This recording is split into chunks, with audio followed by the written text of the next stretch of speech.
শুল্ক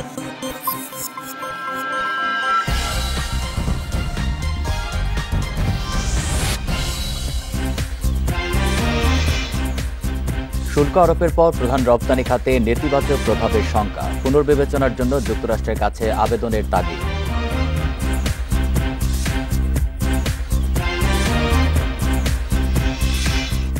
ট্রাম্পের ওপর ক্ষুব্ধ ইইউ, কানাডা, জাপান ও অস্ট্রেলিয়া, কঠোর পাল্টা পদক্ষেপের হুমকি নেতাদের।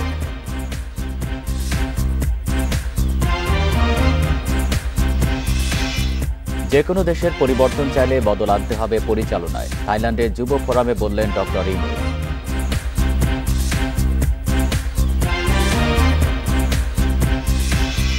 ঈদের ছুটিতে বড় কোনো অপরাধ ঘটেনি, সবার সমন্বয়ে নিরাপত্তা নিশ্চিত হয়েছে, দাবি ডিএমপি।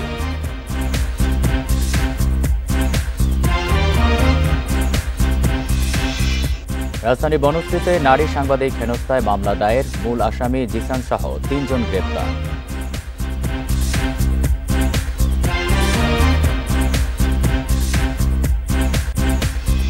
বান্ডেল থাকলে প্রতি সেনমানিতে টাকা বাঁচবে। বিকাশ সেনমানি বান্ডেল কিনে জিতুন প্রতি লেনদেনে। স্বাগত বিরতিহীন রাত ৯টায় বাংলাদেশে, আপনাদের সঙ্গে আছি আমি আলী আশরাফ। শুনছিলেন শিরোনাম, যাচ্ছি পুরো খবরে। বাংলাদেশি পণ্যে যুক্তরাষ্ট্রের শুল্ক বেড়ে এখন ৩৭%, যা আগে ছিল গড়ে ১৫%। এছাড়া তালিকায় আছে ভারত, পাকিস্তান, চীন, থাইল্যান্ড ও তাইওয়ান সহ এশিয়ার বিভিন্ন দেশ। শুল্কভুক্ত যুক্তরাজ্য ও ইইউ। মার্কিন আমদানি কর থেকে বাদ যায়নি ঘনিষ্ঠ মিত্র ইসরায়েলও, তবে সর্বাধিক শুল্ক গুনবে কম্বোডিয়া। যথাক্রমে কার্যকর হতে যাচ্ছে ৩, ৫ ও ৯ এপ্রিল থেকে।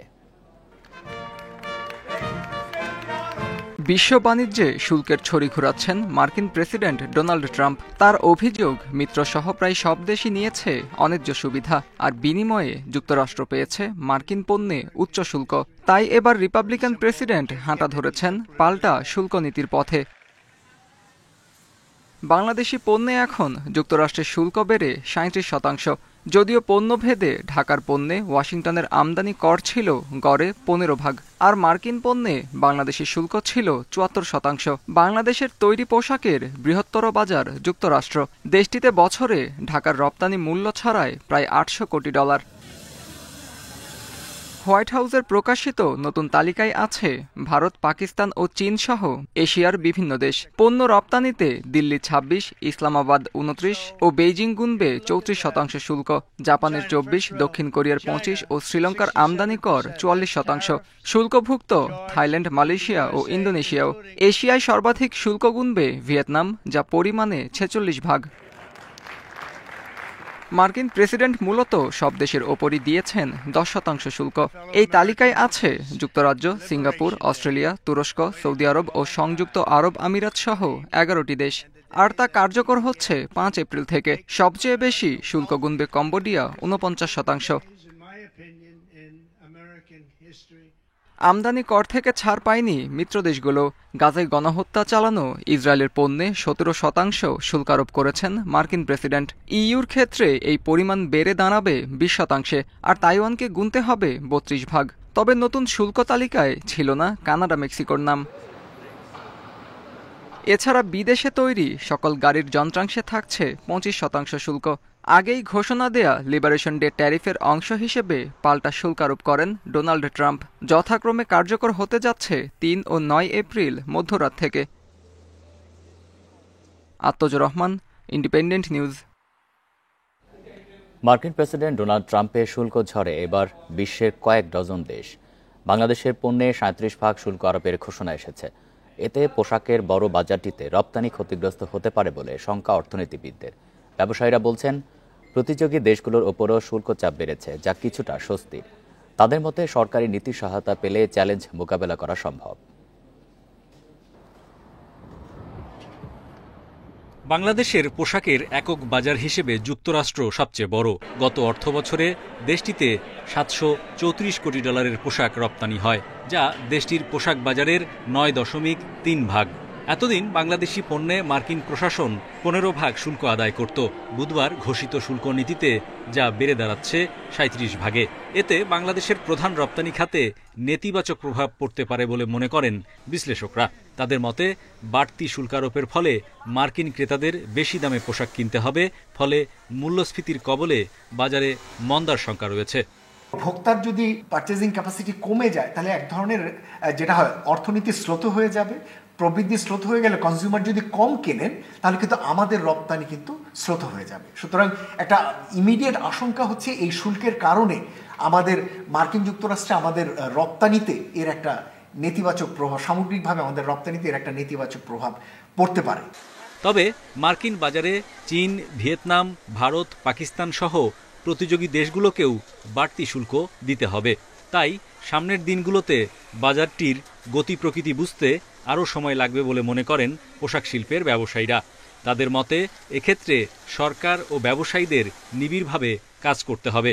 কিছু অর্ডার আমাদের ওইখান থেকে বাংলাদেশ থেকে ইন্ডিয়াতে যাবে, আমরা আবার চায়না থেকে অ্যারাউন্ড প্রায় 14-15% ট্যারিফে এগিয়ে থাকবো, ভিয়েতনাম থেকে এগিয়ে থাকবো, ফলে ভিয়েতনাম চায়নার কিছু অর্ডার আমাদের এখানে আসবে। ফলে ওভারঅল সিচুয়েশনগুলো শিফটিংটা যদি নাকি আমরা সরকারের সাপোর্ট নিয়ে, নীতিগত সাপোর্ট নিয়ে যদি আমরা হ্যান্ডেল করতে পারি, তাহলে আমি মনে করি ইন দ্য লং টার্ম আমরা আসলে বেশি বেনিফিট হব তুলনামূলকভাবে অন্য দেশের তুলনায়। যুক্তরাষ্ট্রে বছরে মোট $850 কোটি পণ্য রপ্তানির বিপরীতে বাংলাদেশ যে $200 কোটি আমদানি করে তার বেশিরভাগই শুল্কমুক্ত। বিষয়টি জোরালোভাবে মার্কিন প্রশাসনের সামনে তুলে ধরার দাবি রপ্তানিকারকদের। Hari Saha, independent news, Dhaka. মার্কিন প্রেসিডেন্টের পাল্টাপাল্টি শুল্কারোপের ঘোষণায় ক্ষুব্ধ প্রতিক্রিয়া জানিয়েছে ইইউ, কানাডা, জাপান, অস্ট্রেলিয়া সহ ক্ষতিগ্রস্ত দেশগুলো। এই সিদ্ধান্তকে বড় ধাক্কা উল্লেখ করে পাল্টা পদক্ষেপের ঘোষণা দিয়েছেন ইইউ কমিশনার উর্সুলা। কঠোর পাল্টা পদক্ষেপের হুমকি এসেছে কানাডা থেকেও।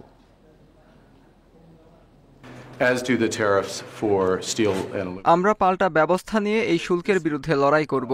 আমরা আমাদের কর্মীদের রক্ষা করব। G7-এর মধ্যে সবচেয়ে শক্তিশালী অর্থনীতি গড়ে তুলবে কানাডা। একটি সংকটের সময় একত্রিত হওয়া গুরুত্বপূর্ণ ও উদ্দেশ্যমূলক এবং বল প্রয়োগের সাথে কাজ করা অপরিহার্য, এবং আমরা এটাই করব। আটলান্টিক বাণিজ্যের অবশিষ্ট বাধা অপসারণের জন্য আমরা সবসময়ই যুক্তরাষ্ট্রের সাথে আলোচনায় প্রস্তুত। একই সাথে আমরা প্রতিক্রিয়া জানাতেও প্রস্তুত। ইস্পাতের ওপর শুল্কের প্রতিক্রিয়ায় আমরা এরই মধ্যে পাল্টা ব্যবস্থার প্রথম প্যাকেজ চূড়ান্ত করেছি এবং আমরা এখন আমাদের স্বার্থ এবং ব্যবসা রক্ষার জন্য আরও পাল্টা ব্যবস্থা নেওয়ারও প্রস্তুতি নিচ্ছি। প্রচলিত পদ্ধতিতে বিশ্বে পরিবর্তন আনা সম্ভব নয়। সম্পদ ও ক্ষমতা ভাগাভাগি না হলে সমাজ টিকিয়ে রাখা অসম্ভব বলে মন্তব্য করেছেন প্রধান উপদেষ্টা অধ্যাপক মোহাম্মদ ইউনূস। বৃহস্পতিবার ব্যাংককে বিমস্টেক সামিটের যুব ফোরামে দেয়া বক্তব্যে এসব মন্তব্য করেন তিনি। এ সময় তরুণদের চাকরির পেছনে না ছুটে উদ্যোক্তা হওয়ার আহ্বান জানান ডক্টর ইউনূস। হল ভর্তি তরুণ প্রতিনিধি, তাদের অনুপ্রেরণা যোগাতে নিজ জীবনের গল্প শোনান প্রধান উপদেষ্টা অধ্যাপক মোহাম্মদ ইউনূস। বিমস্টেক ইয়াং জেন ফোরামে মূল প্রবন্ধ উপস্থাপন করে তরুণদের সবচেয়ে শক্তিশালী প্রজন্ম হিসেবে বর্ণনা করেন শান্তিতে নোবেলজয়ী অর্থনীতিবিদ। জানান, স্বাধীনতার পরপরই দেশ গড়তে যুক্তরাষ্ট্র থেকে বাংলাদেশে ফেরেন তিনি। কাজ করেন গ্রামের মানুষের ভাগ্য পরিবর্তনের লক্ষ্যে। ঋণ প্রাপ্তি গরিবের মানবাধিকার, এই বিশ্বাস থেকে যাত্রা শুরু হয় গ্রামীণ ব্যাংকের। গরিব মানুষের টাকা না, কর্মসংস্থান দরকার। অনেকে বলে অর্থ চাকরির চেয়েও গুরুত্বপূর্ণ, কিন্তু আমি জানতাম ঋণ তাদের জীবনযাত্রার মান বাড়াবে। আমি বললাম, ঋণের মধ্য দিয়ে তারা মৌলিক চাহিদা মেটাতে পারবে। দান বিফলে গেলেও ঋণ মানুষের কর্মক্ষমতা বাড়ায়। প্রধান উপদেষ্টা বলেন, লাভের জন্য ব্যবসা, এ ধারণা থেকে সরে আসতে হবে। শুধু ব্যক্তি ভাগ্যের পরিবর্তনে সমাজে কোনো উপকার হয় না। বিশ্বকে পাল্টাতে হলে পরিচালন পদ্ধতি বদলানোর কোনো বিকল্প নেই। আপনি যদি একই রাস্তায় হাঁটেন তবে একই গন্তব্যে পৌঁছাবেন। নতুন গন্তব্যে যেতে হলে নতুন রাস্তা তৈরি করতে হবে। সম্পদ ও ক্ষমতার কেন্দ্রীকরণ ঘটলে সমাজ ভেঙে পড়ে। সম্পদ ভাগ না করলে সমাজকে টিকিয়ে রাখা সম্ভব নয়। চাকরি নয়, তরুণ প্রজন্মকে উদ্যোক্তা হওয়ার আহ্বান জানান ডক্টর ইউনূস। মানুষ অন্য কারো অধীনে নয়, বরং উদ্যোক্তা হওয়ার জন্য জন্ম নেয়। সেবা দিতে হলে আমাদের 3টি শূন্যের নতুন সভ্যতার দিকে যেতে হবে। সেগুলো হলো শূন্য কার্বন নির্গমন, শূন্য বর্জ্য এবং শূন্য সম্পদ কেন্দ্রীকরণ। Job turns you into sleep. পরে থাইল্যান্ডের প্রধানমন্ত্রীর আমন্ত্রণে নৈশভোজে অংশ নেন প্রধান উপদেষ্টা। নাফিজাতুল্লাহ, ইন্ডিপেন্ডেন্ট নিউজ।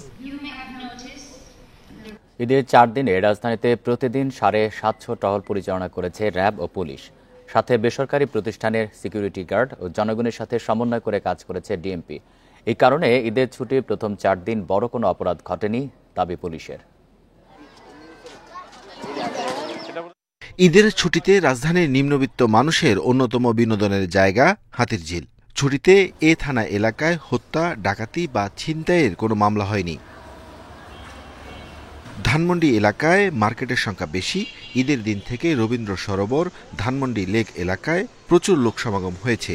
ছিল মেলাসহ বিভিন্ন আয়োজন। কিন্তু ঈদের 4 দিন এই থানা এলাকায় হত্যা, ডাকাতি, চুরির কোনো মামলাই হয়নি। মোটরসাইকেল, বিশেষ করে হোন্ডা মোবাইলগুলো এবং আমাদের যে রেগুলার টহল, যে লোকাল কমিউনিটি, যে বিভিন্ন প্রতিষ্ঠানের যে সিকিউরিটি ইনচার্জ এবং সিকিউরিটি যে গার্ড, তাদের সাথে সমন্বয় করে ডিউটি করার কারণে মূলত এখনো পর্যন্ত বড় ধরনের কোনো দুঃসংবাদ আমরা পাইনি। পুলিশ বলছে ঊর্ধ্বতন কর্মকর্তাদের 24 ঘন্টা তদারকি ও সাধারণ মানুষের সাথে সমন্বয়ের কারণে বেশ ভালো ফল পেয়েছেন তারা। এছাড়া সারা ঢাকায় মোটরসাইকেল, গাড়িসহ 3 ধরনের টহল ছিল পুলিশের। প্রতিদিন 667টি টহল টিম কাজ করেছে। এর বাইরে আমাদের ফুট পেট্রোল এবং পিকেট ডিউটি ছিল। পাশাপাশি গোয়েন্দা পুলিশ এবং সিটিটিসি তারাও মাঠে সক্রিয় ছিল। ঢাকা সহ সারা দেশে সর্বমোট 352টি টহল কার্যক্রম প্রতিদিন চলমান থাকবে। টহল কার্যক্রমের পাশাপাশি বিভিন্ন এলাকায় গুরুত্বপূর্ণ সড়কে চেকপোস্ট স্থাপন, টহল কার্যক্রমকে বৃদ্ধি করা হবে এবং তারা হুটার এবং সাইরেন বাজিয়ে শহরে বিভিন্ন এলাকায়, অলিতে গলিতে এবং আবাসিক এলাকাগুলোতে তারা নিয়মিত টহল কার্যক্রম পরিচালনা করবে। রাজধানীর বিনোদন কেন্দ্রকে টার্গেট করে ঈদের পর বিশেষ নিরাপত্তা পরিকল্পনা করেছে police. Arafatur Rahman, independent news, Dhaka. রাজধানী বনশ্রীতে নারী সাংবাদিককে হেনস্থা মামলায় মূল আসামি সোয়েব রহমান জিসান সহ 3 জনকে গ্রেপ্তার করেছে র্যাব। দুপুরে রাজধানীর বিভিন্ন এলাকা থেকে তাদের গ্রেপ্তার করা হয়। গ্রেপ্তারকৃতরা হলেন সোয়েব রহমান জিসান, রাইসুল ইসলাম ও কাউসার হোসেন। তাদেরকে রামপুরা থানায় হস্তান্তর করেছে র্যাব। এর আগে বুধবার রাতে বনশ্রীতে নিজ বাসার কাছে বখাটেদের হাতে ইফটিজিংয়ের শিকার হন ইংরেজি দৈনিক নিউজের পত্রিকার সাংবাদিক রাফিয়া তামান্না। ইফটিজিংয়ের প্রতিবাদ করায় তার ভাইকে মারধর করে বখাটেরা। ভাইকে বাঁচাতে গেলে তামান্নার ওপর হামলা হয়। নিজের বাসার সামনেও নিরাপত্তা নেই এমন খেদ জানিয়ে তামান্না ফেসবুকে পোস্ট দিলে সামাজিক মাধ্যমে ব্যাপক প্রতিক্রিয়া হয়। গত রাতে রামপুরা থানায় মামলা করেন হামলার শিকার ওই নারী সাংবাদিক।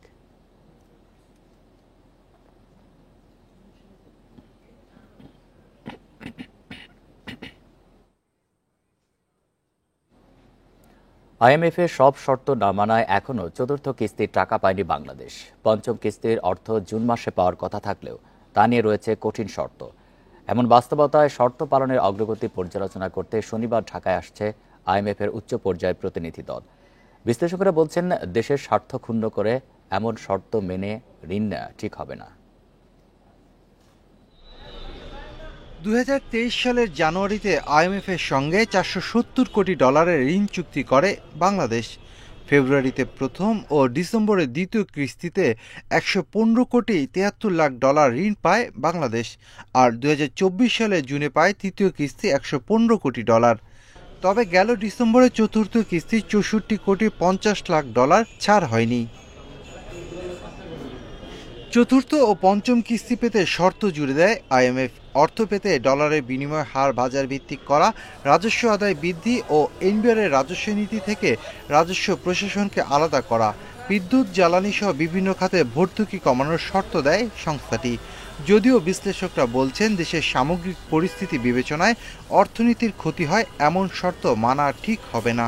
এই মুহূর্তে যে ফরেন কারেন্সি রিজার্ভ সেটা একটা শক্তিশালী অবস্থানে চলে যাচ্ছে।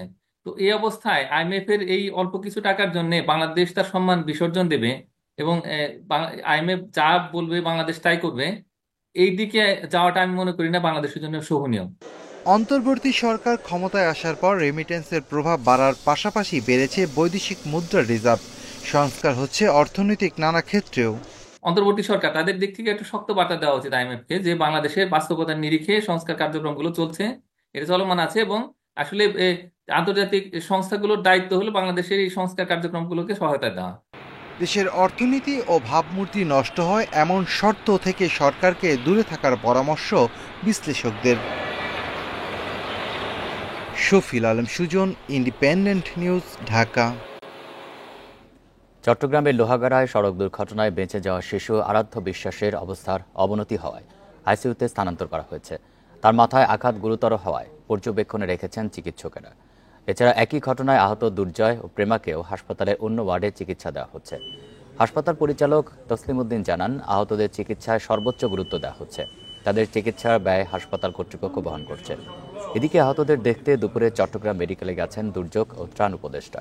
এ সময় আহতদের উন্নত চিকিৎসায় সব ধরনের ব্যবস্থা নিতে নির্দেশ দেন তিনি। এখানে যেটা আছে গ্র্যাজুয়ালি ইমপ্রুভ করতেছে, আর 26-এ যেটা আছে সেটা আরও খুব ভালো, ডিসিএস লেভেল অফ 15 এবং ট্রিটমেন্ট সবগুলো হাসপাতাল থেকে বের করা হচ্ছে। আরও উন্নত চিকিৎসার জন্য যদি বাইরে প্রেরণ করতে হয়, কিছু করতে হয়, তাও সরকারের পক্ষ থেকে আমরা উদ্যোগ নেব এবং ডাক্তারদের পরামর্শ মতেই নেব। এটা চিকিৎসকদের পরামর্শে যতটুকু করা সম্ভব সবকিছু আমরা করব। শিক্ষার 8টি প্রকল্পের কাজের গতি একদমই কম। 4টি প্রকল্পের মেয়াদ শেষ হলেও শেষ হয়নি কাজ। মাধ্যমিক ও উচ্চশিক্ষা অধিদপ্তর বলছে, প্রকল্পের কাজের গতি বাড়াতে এরই মধ্যে নির্দেশ দেওয়া হয়েছে। এসব প্রকল্পে বিস্তর অনিয়মের অভিযোগও রয়েছে। মাধ্যমিক ও উচ্চশিক্ষা অধিদপ্তরের আওতায় 8টি প্রকল্পের কাজ চলমান। এসব প্রকল্প বছরের পর বছর চললেও কাজের অগ্রগতি একদমই কম। শিক্ষার 1,500 কলেজ প্রকল্প শুরু হয় 2012 সালের জুলাইয়ে। মোট বরাদ্দ 5,568 কোটি টাকা।